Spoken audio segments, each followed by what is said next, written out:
Halo, kami dari kelompok 9 akan mempresentasikan materi tentang profil pemakai atau brainware dalam sistem komputer. Sebelumnya, perkenalkan nama saya Atalia Victoria Dominiku Pagan dengan NIM F551240228. Saya bersama dua anggota lainnya yaitu Muhammad Fakil Atur Rahman dan Anggra Giovan. Seperti yang kita tahu, dalam sistem komputer terdapat tiga aspek utama yaitu hardware, software, dan juga brainware. Manusia di sini berperan sebagai pengolah informasi, menerima data dari lingkungan melalui indera, memprosesnya di dalam otak, lalu menghasilkan reaksi atau keluaran. Setiap orang tentunya memiliki kemampuan yang berbeda dalam menerima dan memproses informasi, jadi penting bagi seorang perancang sistem untuk memperhatikan faktor manusia agar tampilan dan interaksi sistem bisa lebih efektif, nyaman, dan mudah digunakan. Sekarang kita bahas dari sisi penglihatan, salah satu saluran input-output utama manusia. Yang pertama ada luminance atau luminance, yaitu banyaknya cahaya yang dipantulkan oleh suatu objek. Semakin tinggi luminansnya, maka detail objek terlihat lebih jelas dan fokus mata meningkat. Namun, mata juga bisa lebih sensitif terhadap flicker atau kedipan cahaya. Lalu ada kontras, yaitu perbandingan antara cahaya, objek, dan latar belakang. Kontras positif, di mana objek lebih terang dari latar, membuat tampilan lebih mudah dibaca. Tapi kalau kontrasnya negatif, objek bisa tampak hilang dan sulit dikenali. Terakhir, kecerahan yang merupakan persepsi subjektif terhadap cahaya. Walaupun dua objek mempunyai luminans yang sama, bisa jadi satu terlihat lebih cerah tergantung kondisi mata dan lingkungannya. Selanjutnya ada sudut dan ketajaman penglihatan. Sudut penglihatan adalah sudut yang dibentuk antara mata dan objek yang dilihat. Ketajaman mata menentukan sejauh mana objek masih bisa terlihat jelas, dan sudut penglihatan yang nyaman biasanya sekitar 15 menit busur. Kemudian ada medan penglihatan. Kalau kedua mata digunakan bersamaan, itu disebut dengan monokuler. Sedangkan kalau hanya satu mata, disebut dengan monokuler. Tapi ternyata ada juga daerah buta, yaitu area kecil yang tidak bisa dilihat kedua mata kita. Medan penglihatan ini juga sangat dipengaruhi oleh gerakan kepala dan bola mata. Terakhir, faktor warna. Warna adalah hasil dari pantulan spektrum cahaya, dan manusia umumnya bisa membedakan sekitar 128 warna utama. Penggunaan warna dalam tampilan sistem sangat penting untuk memperjelas informasi, tapi juga harus memperhatikan aspek psikologis, persepsi, dan kognitif pengguna agar tidak menimbulkan kebingungan. Oke, jadi itu dulu dari bagian dari saya tentang penglihatan dan warna dalam profil pemakai. Sekarang kita lanjut ke bagian selanjutnya yang bakal dijelaskan oleh teman saya. Oke, akan saya lanjut. Perkenalkan dengan saya Muhammad Haikal Fatur Rahman dengan NIM F551240414. Nah, di sini kita akan masuk ke yang namanya sentuhan dalam profil manusia. Nah, sentuhan ini jika kita berbicara tentang tubuh manusia itu berkaitan erat dengan yang namanya indera, salah satu indera manusia yaitu indera peraba. Nah, indera peraba ini adalah kulit. Kulit yang dimana kulit ini adalah indera manusia yang paling berfungsi untuk mengenali lingkungan dari rabaan atau sentuhan benda terhadap tubuh kita, tubuh manusia. Nah, kalau di dalam IMK ini, sentuhan ini dikaitkan dengan aspek sentuhan dalam bentuk media inputan atau keluaran, ya input output. Nah, seperti yang dibilang di sini, eh, sangat berhubungan dengan ergonomi sistem. Nah, seperti itu. Nah, kemudian kalau berbicara tentang media inputan dan keluaran, sentuhan ini lebih ke eh, piranti pendukungnya atau ya piranti inputnya, bukan dijadikan sebagai sebuah penyaji atau penerima informasi gitu, tapi lebih ke perangkat pendukung. Nah, seperti model keyboard, mouse, terus ada keypad dan lain-lain gitu. Nah, kemudian dalam contoh penggunaannya ini salah satunya kita ambil model keyboard lah. Nah, keyboard ini memberikan kita kenyamanan. Nah, rasa nyaman itu datang ketika semisal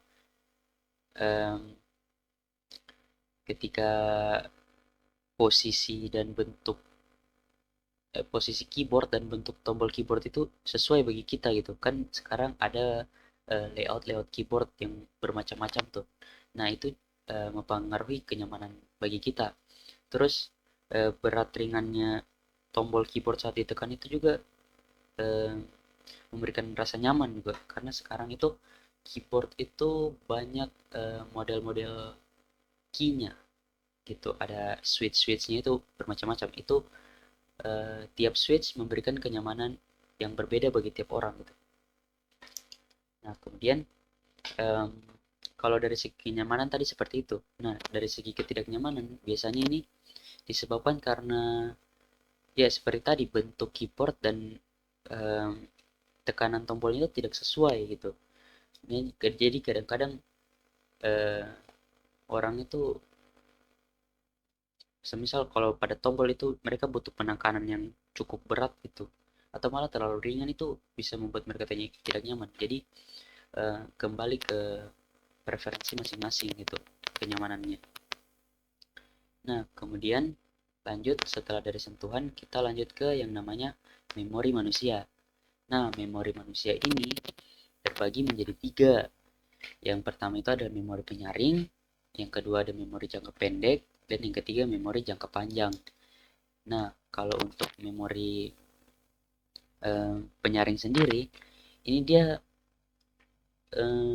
bisa dikatakan kalau dalam ilmu komputer gitu, ini adalah tempat penyimpanan sementara atau buffer lah. Jadi dia hanya menerima rangsangan dari indera, tapi tidak disimpan lama.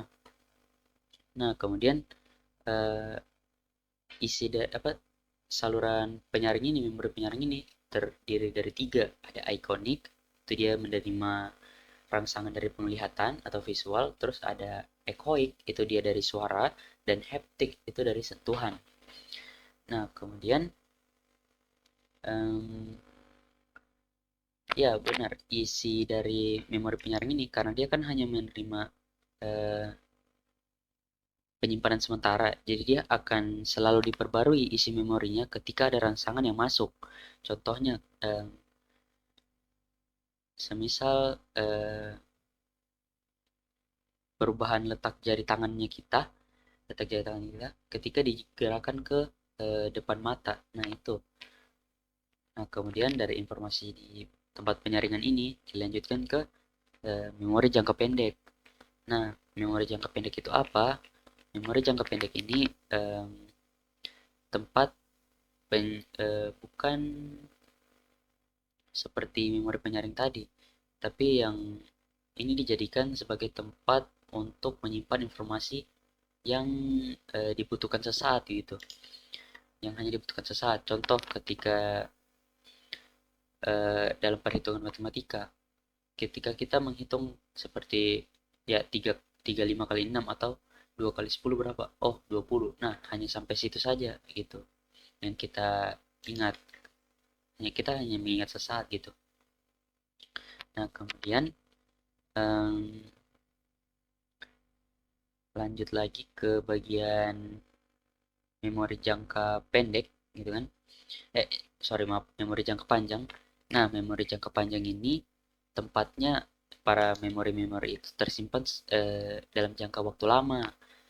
Jadi dia eh, biasanya semua pengetahuan kita dari dulu, fakta-fakta informasi, kemudian juga pengalaman gitu kan.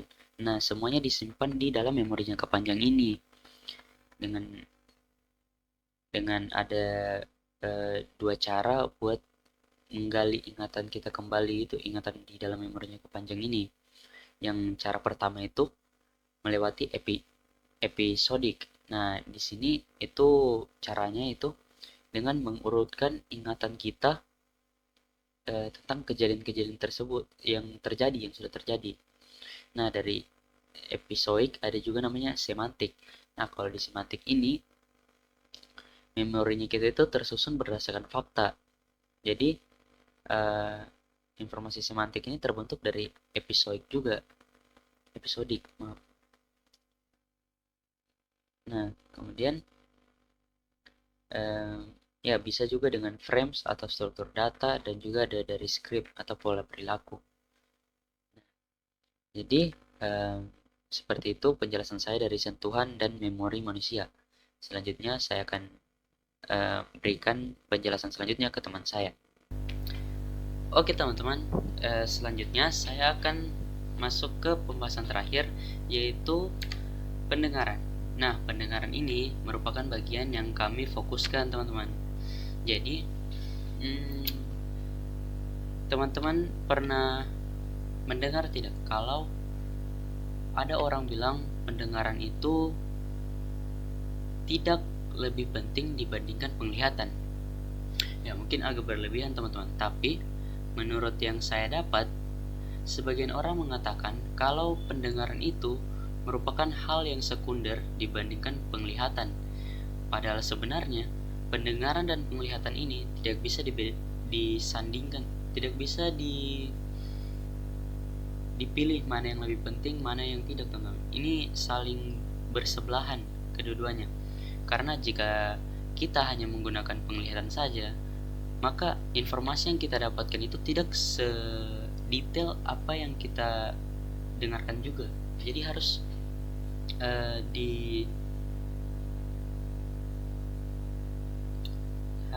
diutamakan seperti itu teman-teman. Seperti contoh nih, ketika kita yang seorang mahasiswa sedang belajar di dalam ruangan, kemudian semisal di antara kita itu ada yang seorang anak otomotif, anak motor gitu teman-teman, yang sangat antusias dengan suara-suara motor tertentu gitu. Nah, ketika kita lagi belajar, kita mendengarkan dosen memaparkan materi, terus kemudian di luar ruangan itu kita mendengar ada suara motor yang lewat gitu, entah itu motor ZX atau Yamaha R6 atau mungkin Kawasaki Ninja. Nah, kita yang mungkin seorang penggemar motor mendengar suara motor itu seakan-akan seperti pengen melihat keluar jendela gitu. Nah, di posisi itu kan kita tidak boleh kita harus tetap harus tetap memperhatikan dosen gitu. Kita respect terhadap dosen yang memaparkan materi di depan. Nah, jadi hanya dengan pendengaran saja kita sudah mengetahui, oh motor ini nih jenisnya ini lewat. Kita bisa mendengar dari suara mesinnya, suara knalpotnya gitu-gitu. Nah, kemudian contoh lain juga, semisal kita lagi belajar nih, terus di luar tuh lagi ada perbaikan, lagi ada pembangunan gitu. Kita sebagai orang yang kepo bisa saja langsung melihat ke jendela gitu ketika mendengar suara-suara yang sangat berisik gitu, suara yang sangat asing bagi telinga kita. Nah, tidak mungkin dong kita langsung melihat ke jendela gitu sedangkan masih ada dosen di dalam ruangan. Makanya pendengaran kita berguna di situ. Kita bisa tahu kalau oh di luar ini lagi ada misal memasang paku bumi atau lagi ngebor tanah gitu. Nah, seperti itu teman-teman. Contoh pentingnya pendengaran. Nah, kemudian di pendengaran juga ada yang namanya frekuensi gelombang suara, yang dimana sering kita kenal dengan satuan Hertz. Nah, frekuensi suara sendiri yang dapat didengarkan oleh manusia itu berada di rentang 20 Hz sampai 20 kHz, dan telinga itu akan mulai rentan atau sensitif terhadap suatu suara itu ketika suara itu sudah berada di kisaran 1000 sampai 4000 Hz. Dan yang bisa menangani suara di atas rentang 20 kHz ini, atau biasa kita sebut sudah dengan gelombang suara ultrasonik. Sejauh yang saya tahu teman-teman, itu hanya hewan kelelawar yang bisa mendengar suara di rentang frekuensi tertentu. Nah, selain dari gelombang suara, kita juga mengenal yang namanya kebisingan suara teman-teman, yang dimana sering kita dengar disebut dengan satuan desibel.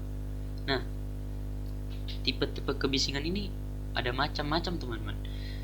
Dimulai dari sekitar 20 desibel. Nah, 20 desibel itu merupakan tingkat kebisingan ketika kita lagi berbisik. Ketika lagi berbisik seperti ini, itu suara kita ada di rentang 20 desibel, teman-teman. Nah, sedangkan ketika kita berbicara secara normal seperti yang saya lakukan atau yang teman-teman biasa lakukan, itu berada di sekitar 50 sampai 70 desibel. Nah, sedangkan tingkat batas manusia mendengar suara itu ada di sekitar 140 desibel atau di atas itu. Nah, di atas itu sudah dikatakan bising dan berbahaya bagi telinga kita, teman-teman. Itu bisa merusak fungsi dari telinga kita, merusak sensitivitas dari telinga kita. Kalau teman-teman sempat membaca berita-berita yang akhir-akhir ini di bagian Jawa sana, teman-teman, terutama di bagian Jawa Timur, lagi rame-ramenya terkait soal sound horeg. Dan saya pernah menonton sebuah cuplikan perdebatan gitu antara seorang dokter THT dan juga seorang profesional di dalam sound horeg ini. Nah, yang saya dengar begini, teman-teman. Dokter THT ini mengatakan, dia memberikan argumen seperti ini. Tingkat kebisingan manusia itu seperti yang ada di PPT ini, itu sekitar 140 desibel ke atas. Itu sudah dikatakan bising bagi telinga kita. Dan sound horeg itu dikatakannya berada di rentang 135 desibel ke atas. Dan itu kan sudah hampir mendekati atau bahkan mungkin ada yang sudah melewati dari batas kebisingan yang bisa ditolerir oleh telinga manusia, teman-teman. Dan dia sempat melempar pertanyaan seperti ini kepada si profesional sound horeg ini. Dikatakan begini, coba kamu berinteraksi kepada karyawan-karyawanmu, kepada anak-anak buahmu yang lagi dekat dengan sound horeg itu. Ketika kamu memanggil namanya atau berbicara dengan dia dan respon yang dia berikan itu hanya haho, itu tandanya telinga dia itu sudah kehilangan sensitivitasnya. Dan telinga manusia itu, teman-teman, tidak yang ketika mendengar suara bising langsung tidak berfungsi saat itu juga. Tidak seperti itu, teman-teman. Sensitivitas telinga manusia itu ketika mendengar suara kebisingan terus-menerus itu akan berkurang secara perlahan, tidak yang langsung saat itu juga hilang pendengarannya. Tidak, teman-teman. Jadi dia akan menurun sampai di tahap tuli, teman-teman. Nah, kemudian juga kita ngomongin tentang pendengaran, tentunya berkaitan dengan yang namanya organ telinga. Nah, sedikit saya masuk ke telinga pada manusia itu, teman-teman, dibagi menjadi 3 bagian. Yang pertama itu telinga bagian luar, yang kedua telinga bagian tengah, dan yang terakhir telinga bagian dalam.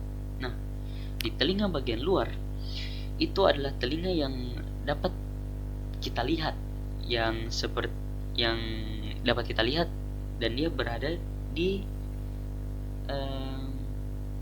sisi-sisi kepala gitu, teman-teman. Nah, di dalam telinga bagian luar ini ada yang namanya bagian pina, atau ya struktur telinga yang kita bisa lihat yang melekat di sisi kepala, teman-teman. Terus kemudian ada juga saluran pendengaran. Nah, bagian telinga luar ini bertujuan untuk melindungi telinga bagian tengah kita dari sesuatu yang bisa merusak hal itu, karena telinga bagian tengah ini bisa dikatakan sedikit sensitif, teman-teman, terhadap kerusakan gitu. Nah, jadi telinga bagian luar lah yang melindunginya. Kemudian juga telinga bagian luar ini bisa untuk memperkuat beberapa suara yang masuk, teman-teman. Dan setelah dari Pina ada yang tadi saya sebutkan saluran pendengaran. Nah, saluran pendengaran ini bisa juga menghalau seperti debu atau kotoran atau bahkan serangga yang masuk ke saluran telinga, yang masuk ke dalam telinga gitu, teman-teman. Saluran telinga bisa mengantisipasi hal tersebut gitu. Nah, kemudian ada juga telinga bagian tengah. Nah, di telinga bagian tengah ini ada yang namanya ossicle. Nah, ossicle ini merupakan tulang terkecil yang ada di tubuh manusia, teman-teman. Nah, kemudian di bagian telinga tengah ini, gelombang yang tadinya masuk lewat saluran pendengaran, dia akan menggetarkan gendang telinga kita, terus juga lanjut ke tulang-tulang pendengaran kita, yang kemudian gelombang itu akan ditransmisikan, dialurkan ke telinga bagian dalam. Nah, seperti itu definisi oleh telinga bagian tengah. Nah, kemudian lanjut di telinga bagian dalam, gelombang suara yang saya sebutkan tadi yang masuk ke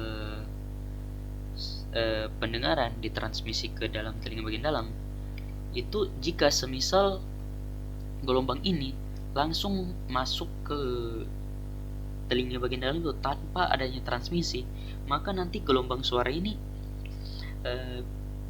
buruk, teman-teman. Outputnya yang kita dengar itu akan buruk. Makanya oleh karena itu dengan mentransmisinya terlebih dahulu, kita bisa membuat gelombang ini sudah terkonsentrasi atau sudah diperkuat gitu, jadi nyaman oleh kita untuk mendengarnya gitu, begitu teman-teman. Nah, kemudian kalau kita berbicara tentang interaksi manusia komputer gitu kan, pendengaran ini salah satu hal yang atau salah satu sarana yang penting untuk interaksi kita dengan komputer gitu. Terus apalagi sekarang itu sudah ditemukan teknologi yang namanya DSP atau bisa kita sebut dengan Digital Signal Processing gitu. Itu sangat berguna terkait pendengaran dan juga interaksi kita dengan komputer gitu. Adapun juga di era sekarang itu media dari suara kita bisa dimanfaatkan oleh multimedia, teman-teman. Nah, terus juga oleh dalam hal interface atau antarmuka, penggunaan suara itu perlu adanya pertimbangan, teman-teman. Adanya pertimbangan dan juga perencangan dengan seksama gitu. Tidak bisa kita rancang atau kita pertimbangkan secara sendiri gitu. Tidak bisa gitu, teman-teman. Kita harus merancangnya secara bersama, karena jika suara yang kita rancang ini tidak tepat untuk audiens, untuk pendengar gitu, pengguna, maka manusia ini bisa saja cepat bosan gitu, teman-teman, karena mereka sudah merasa tidak nyaman lagi mendengar suara yang dihasilkan itu, dan informasi yang mereka dapatkan itu juga tentunya sudah tidak informatif, begitu kan. Nah, sekiranya seperti itu pembahasan dari pemfokusan materi profil manusia kami, yaitu di bagian pendengaran, teman-teman. Terima kasih.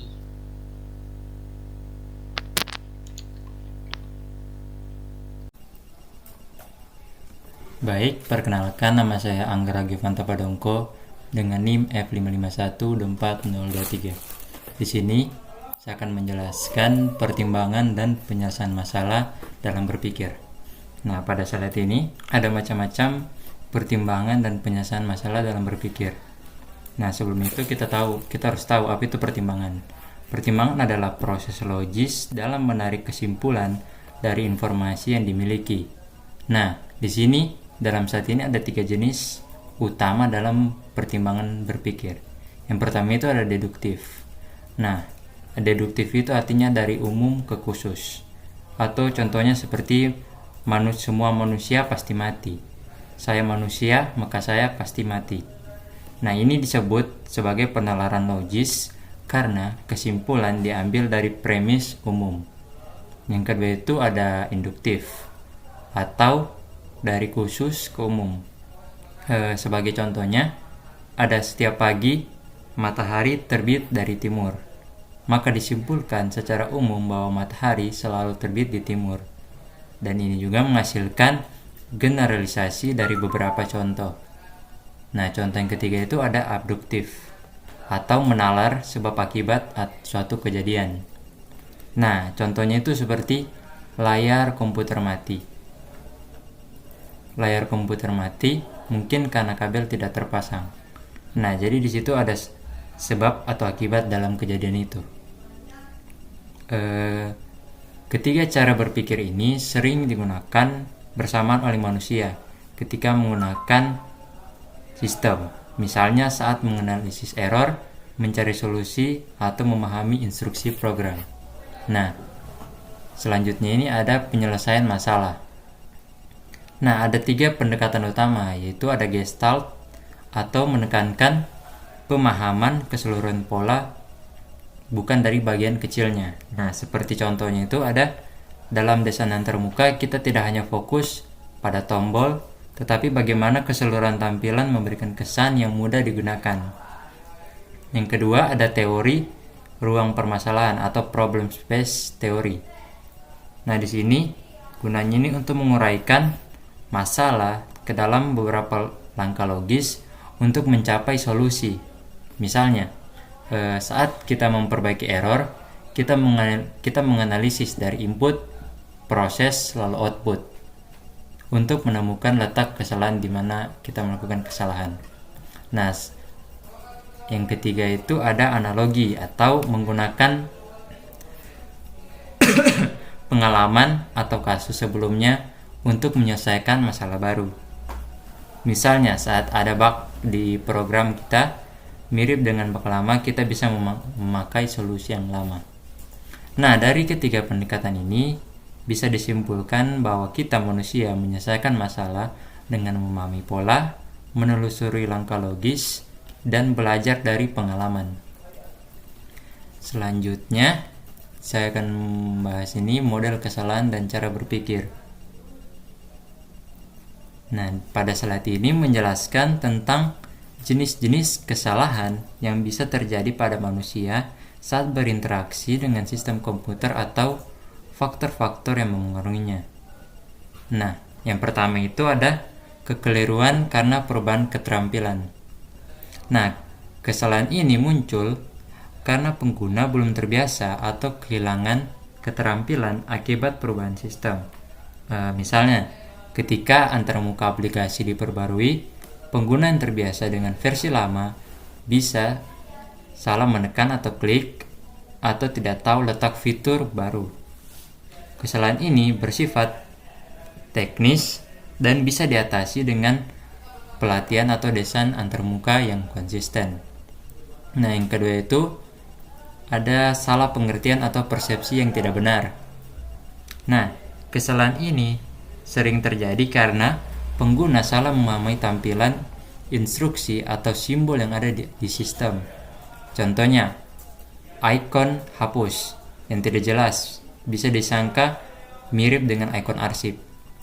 Nah, kesalahan persepsi ini sering disebabkan oleh desain visual yang kurang informatif atau penggunaan warna atau simbol yang membingungkan. Maka dari itu penting bagi desainer sistem untuk membuat tampilan yang mudah dimengerti dan intuitif. Yang ketiga ada perbedaan individu. Nah, pada perbedaan individu ini ada jangka panjang dan jangka pendek.